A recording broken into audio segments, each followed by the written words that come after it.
Una historia, en realidad, más que de contarles una historia, amplificar una historia que hace poquito leímos en un portal y nos parecía como muy interesante, sobre todo porque involucraba a vecinos y vecinas de la provincia de Buenos Aires, este territorio que decimos siempre es tan vasto, tan pluri, tan abierto, y que suceden cosas como muy que forman parte de nuestra historia.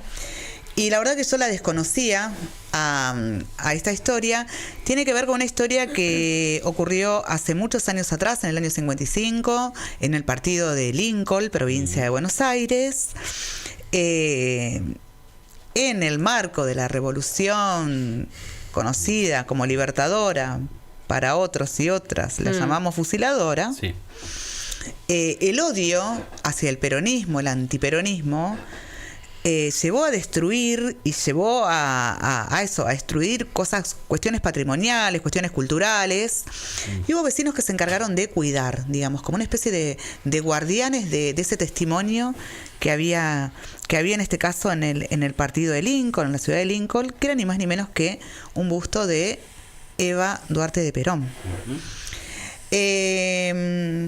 Para contarnos un poco acerca de esa historia, de cómo vecinos y vecinas se organizaron y en un acto amoroso decidieron cuidar, salvaguardar ese patrimonio que era el busto de Eva, está en comunicación con nosotros desde Lincoln, provincia de Buenos Aires, Ernesto Lescano, que es uno de los que nos va a contar la historia. Ahí estamos viendo en imágenes el busto escondido, ¿no? En un pozo. En un pozo. Tremendo. Ernesto, ¿estás del otro lado? ¿Cómo va? Hola, hola. Bueno, vamos a hacer un poquito de... Hay que desilenciarse. Claro. ¿No? De la cámara. Se ve que está con sonido ambiente. Me ha pasado, Sí, me ha pasado sí. de toquetear. Y después ¿No puede escuchar? Yo bien.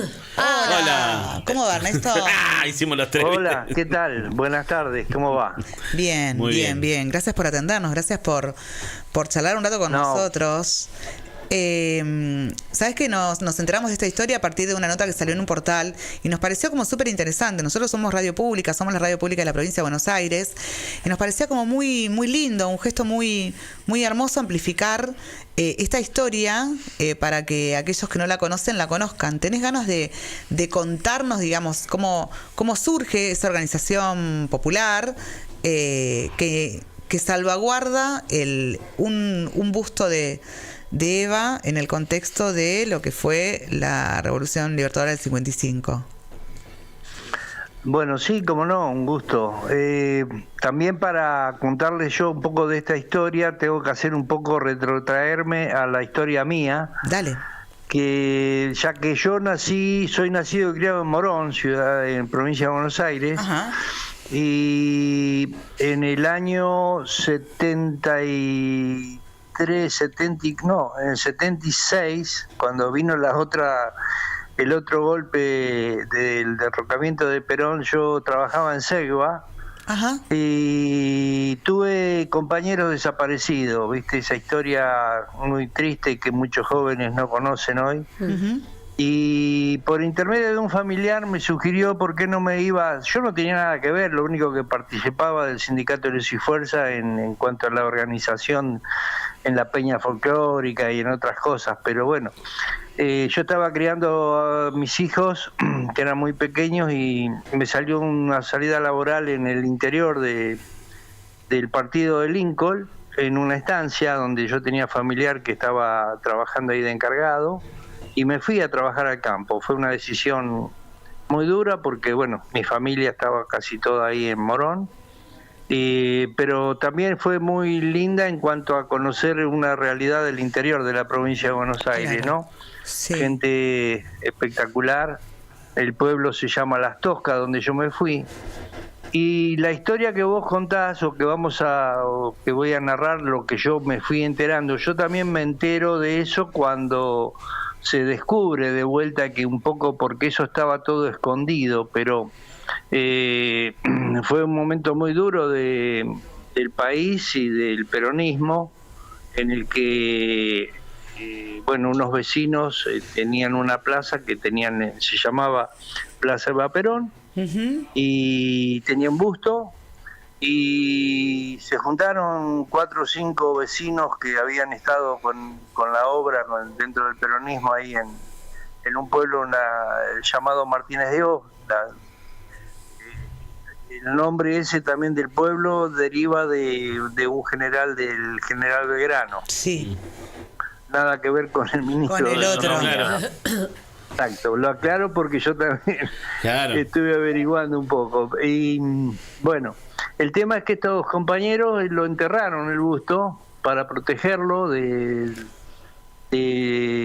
como decían ustedes, de la falta de empatía o del antiperonismo, de destruir todo lo que tenía que ver con Perón. En el año 90, 88, 89 creo que fue, no estoy muy seguro la fecha, los compañeros se juntan y empiezan a revolver en el campo donde lo habían enterrado, que era en un rastrillaje. en una chacra vecina ahí a la localidad, en las afueras del pueblo. Y bueno, no lo encontraban porque no tenía muchas referencias, estaba cerca de un rancho que había, pero bueno, el rancho ya había desaparecido, pero bueno, lo encuentran, ahí son las fotos que yo le mandé. Sí, las estamos compartiendo. Exacto. Y ahí me entero yo también del tema, yo estaba en ese momento también milité, viste, modestamente tratando, integrando comisiones en el pueblo para la unidad sanitaria, o sea que estaba en contacto dentro de lo que era el peronismo de acá de Lincoln. Y un poco sí, eso fue una fiesta y ahí también se revivió el tema del nunca más, viste, de paremos con esto que nos estamos destruyendo entre nosotros por ideologías que tendríamos que aprender un poco más a respetarla, ¿no? Pero bueno, un poco la historia fue esa. El busto está puesto de vuelta en la Plaza Eva Perón de Martínez de Oz, acá partido de Lincoln. Ernesto, te quería hacer una pregunta, porque vos venís contando un poco cuál es así como la historia de casi hasta, si se quiere, que uno podría poner en la solapa un libro, ¿no? Pero a mí me falta un dato íntimo ahí. O sea, ¿qué es Eva Perón para vos? ¿Qué significa para vos como militante la figura de Eva Perón? Qué pregunta, pregunta linda. Por eso te la hago. Mira, yo puedo resumir a lo mejor, yo soy clase 51. A los 4 años es el día de hoy que recuerdo el momento que mi papá agarró una pala y se fue al fondo de la casa, del terreno, en Morón. Ajá. Y si me decís hoy dónde estaba enterrado, ahí enterró los libros La razón de mi vida, unos cuantos libros envueltos en nylon para que no se estropeen. Y uno de ellos lo tengo actualmente, donde está toda la obra pública del general. Y bueno, Evita fue la madre o la abuela protectora, ¿no? Que tuvimos, los que en aquel momento éramos mi viejo empleado de la cooperativa eléctrica. Mi papá me contaba que en la época del socialismo, creo que fue cuando empezó a votar él, mi papá clase del 16, a punta de pistola lo hicieron subir a un auto cuando salió de la escuela para que vote. Y yo ya voté, le decía a mi papá. No, vení que vas a votar de vuelta, y le daban otro documento y lo hacían bajar en la escuela para que vote. No sé si resume un poco Sí, claro. lo que fue el antiperonismo, ¿no? Y bueno, Evita, yo tuve la suerte después que la política me llevó a tener un pequeño cargo provincial de coordinador de acción social, y pude también ayudar a muchas mujeres con una máquina de coser acá en la región tercera, con los planes que daba en aquel momento también el Chiche Dualde. Trabajé un poco, pero bueno, ya siempre trabajé, pero trabajé para la gente, que es la satisfacción más grande que tengo, ¿no? Pero bueno, Evita fue la compañera que tuvo el general en cuanto a la parte social, ¿no? Yo digo, yo no puedo estar bien hoy si veo que yo tengo la jubilación mínima, vamos a arrancar por ahí. Por suerte puedo trabajar, pero veo otras personas que no tienen ese poder adquisitivo y no le permite tener una vida digna, ¿no? Entonces creo que Evita lo que nos dio fue dignidad a los trabajadores. Ernesto, estamos viendo imágenes del busto, supongo que debe ser esto en la actualidad. ¿Quién se encargó de restaurarlo? Mirá, prácticamente estaba intacto. Lo que se hizo fue pintarlo, porque después está puesto. Lástima que yo no estamos casi 80 kilómetros del pueblo de Martínez de Oz. Pero cuando vaya allá, porque tengo una hija en el pueblo vecino y en Las Toscas, te voy a sacar una foto y te la voy a mandar para que veas puesto en la plaza hoy. Y Alfredo Cartecini, de Martínez de Oz, fue junto con Julio Pino, porque estaba esa quinta la estaba alquilando Julio Pino, también un compañero, jubilado hoy de Banco Provincia. Fue el que yo también le pedí información y el que me alcanzó esta copia del diario, que la tiene guardada. Pero sí, el Cartecini fue que era fotógrafo y tenía taller de electricidad del automóvil. Fue uno de los que más anduvo con este tema. Qué lindo. Bueno, nada, queríamos un poco eso, amplificar la historia y saber que si en algún momento alguien pasa por ese pueblo, nada, que todo hay un mojón, digamos, de 4 o 5 personas organizadas para que el odio no trate de pasar, digamos, ¿no? Y para salvaguardar a esa imagen que... Vos sabés que puedo agregar un poco de algunas cositas que me pasaron en mi vida. Yo me vengo a trabajar de Morón a una estancia en una pequeña localidad de Las Toscas. Las Toscas porque, bueno, cuando se hizo el ferrocarril, se encontraron con que en la zona había mucha tosca, entonces le quedó Las Toscas. Y me llamaba la atención, yo les contaba al principio de que había ido con mis hijos que eran muy pequeños, y no había médico y no había sala de primeros auxilios. Y fue algo que por un lado me movilizó a armar una comisión y por suerte pocos años después pudo la provincia, en la época de Cafiero, pudimos traer una sala de primeros auxilios. Pero también me contaba la gente del pueblo que los que estaban viviendo en ese momento o los que manejaban el pueblo en ese momento, cuando Perón hizo las unidades sanitarias en todas las localidades o en casi todas las localidades, el pueblo no la quiso, supuestamente el pueblo. Yo creo que fueron los terratenientes o los descendientes de esos terratenientes, y no nos damos cuenta que ese odio lamentablemente lo que hizo fue que la gente no tenga los servicios médicos imprescindibles, ¿no? Entonces lamentablemente el odio a veces generó estas cosas que nos hizo mal como ciudadanos, como país. Y bueno, lamentablemente estamos viviéndolo un poco ahora también, ¿no es cierto? Sí. Pero bueno, seguiremos trabajando para que la gente tome conciencia, ¿no? De que tenemos que buscar un equilibrio y que todo fanatismo o no nos encamina a algo positivo. Sí, tal cual. Un poco también era el motivo de la nota ante las expresiones de odio que estamos viviendo hoy, diciendo, esto no es nuevo, sino que esto hay un correlato, hay un historial, digamos, y no queremos que eso vuelva a pasar, y confiamos, la verdad, esto me hago cargo de lo que digo, yo confío en la voluntad popular, confío en el recuerdo, confío en el reconocimiento, y en que cuando la gente se organiza para para tratar de frenar al odio.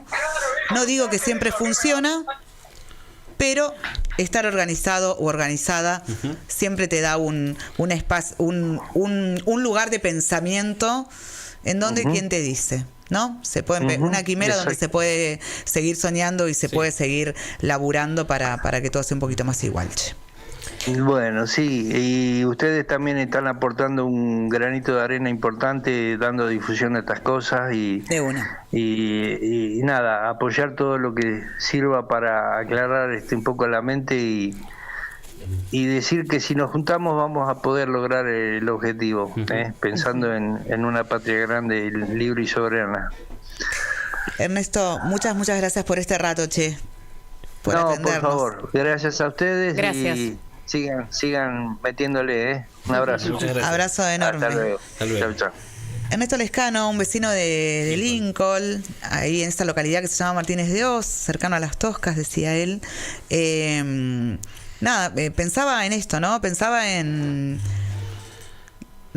4 o 5 tipos, contó él, que se organizaron y que dijeron, vamos a salvaguardar este monumento. Como se viene la mano, probablemente lo termine. Y después, a partir del 87, 88, que es cuando regresan, yo lo sacaba la cuenta hacia Abuelo de Pájaro, 30 años después, ¿viste? O sea, no sé si les ha pasado de buscar, de volver, no digo 30 años, pero muchos años después a un lugar y que nada es como vos lo recordabas. No. Entonces imaginaba un campo pelado. ¿Por dónde empezar, hermano? Claro. No, y si no construyeron arriba. Y si no construyeron, y había alguna referencia. Las cosas de la vida lo tenían que encontrar. Lo tenían que encontrar. Sí. Y me parece que está bueno, esto que venimos hablando, que en términos muchas veces de desolación o de decir, esto está todo perdido, siempre está bueno juntarse con otra, a charlar, a poner en común. Porque tal vez eso que no se te ocurrió a vos, otro ya lo pensó. Yo creo que la política hoy no necesita análisis, sino que necesita propuestas. Sí. No necesita divisiones o diferenciaciones, sino lo que necesita es propuestas para poder resolver los problemas de la gente. Eso obviamente hay una identificación, hay una mística que se construye y que nace como respuesta a un tiempo jodido. Bueno, yo me quedé con ganas de preguntarle a Ernesto a ver si él cómo consideraba este tiempo. Y Lo dijo. Sí, que estábamos para el culo. Exacto. no lo dijo en ese francés. En esos términos, pero en realidad la pregunta era si encontraba algún paralelismo, porque lo que está emergiendo es la política del odio, ¿no? Claro. Y en esa política del odio, todo lo que sirva para diferenciarte, ¿sí? De quien denostas, es válido. En este caso fue válida lo que estaba pasando es que había otros ejemplos en el país donde los bustos corrieron una suerte bastante más flaca que la de que fue preservado por. Bueno, sacaron Juana Zurduy. Juana Zurduy. Bueno, o sea, cagaron a cañonazos bustos, ¿no? Los tiraron al fondo del río. Un montón de cosas ocurrieron con esas cosas. Que tenían un valor importantísimo para esa gente, más allá del poder evocativo que tenga. Eso consideraba, la figura de Eva Perón es una figura que trasciende los materiales, ¿sí? Trasciende lo material y la historia, ¿no? Y en ese sentido, por eso yo le preguntaba, pues es muy difícil definir qué es lo que uno siente por Eva Perón, porque se instala en lo más innato de esa necesidad de protección que uno puede tener como cuando pibe, ¿no? Y a los que más miraba Eva Perón eran los pibes pobres, ¿sí? Y no en vano se la atacó directamente, ¿no? No en vano. Yo creo que por eso me parece, esto es plausible de una película, ¿no? Esto de protejamos algo tan superfluo como puede resultar para la persona con un busto. Sí. Perdón, miré la Odisea de los Giles. La Odisea de los Giles. Listo. Miré la Odisea de los Giles, como me la recomendaste, está buenísimo, boludo. Está bueno. Va en ese tono épico. Vamos a la pauta, vamos a la música, volvemos a la música. Dale. ¿Me ayudás, Guido, por favor? ¿Perdón? Nave es lo que suena ahora. Qué linda banda esta, che. Nave con Seba Coronel, en este caso haciendo 1193.